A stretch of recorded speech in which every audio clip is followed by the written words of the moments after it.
A Summer of Supermoons, presented by Science at NASA. In June of last year, a full moon made headlines. The news media called it a supermoon because it was 14% bigger and 30% brighter than other full moons of 2013. Around the world, people went outside to marvel at its luminosity. If you thought one supermoon was bright, how about 3? The full moons of summer 2014, July 12th, August 10th, and September 9th, will all be supermoons.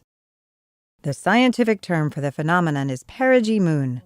Full moons vary in size because of the oval shape of the moon's orbit.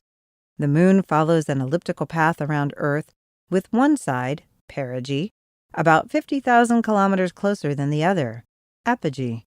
Full moons that occur on the perigee side of the moon's orbit seem extra big and bright. This coincidence happens 3 times in 2014. On July 12th and September 9th, the moon becomes full on the same day as perigee. On August 10th, it becomes full during the same hour as perigee, arguably making it an extra supermoon. It might seem that such a sequence must be rare.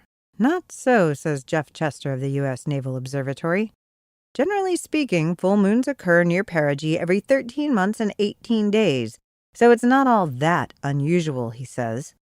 In fact, just last year there were 3 perigee moons in a row, but only one was widely reported. In practice, it's not always easy to tell the difference between a supermoon and an ordinary full moon. A 30% difference in brightness can easily be masked by clouds and haze. Also, there are no rulers floating in the sky to measure lunar diameters. Hanging high overhead, with no reference points to provide a sense of scale, one full moon looks about the same size as any other. Chester expects most reports of giant moons this summer to be illusory.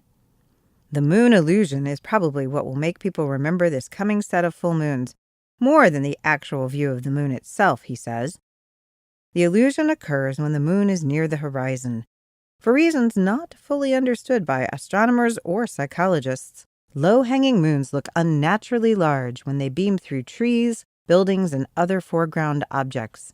When the moon illusion amplifies a perigee moon, the swollen orb rising in the east at sunset can seem super indeed.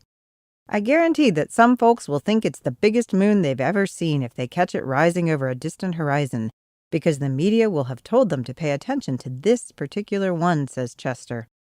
There's a part of me that wishes this supermoon moniker would just dry up and blow away, like the blood moon that accompanied the most recent lunar eclipse, because it tends to promulgate a lot of misinformation, admits Chester. However, if it gets people out and looking at the night sky and maybe hooks them into astronomy, then it's a good thing. Indeed it is. Mark your calendar, July 12th, August 10th, and September 9th, and enjoy the super moonlight.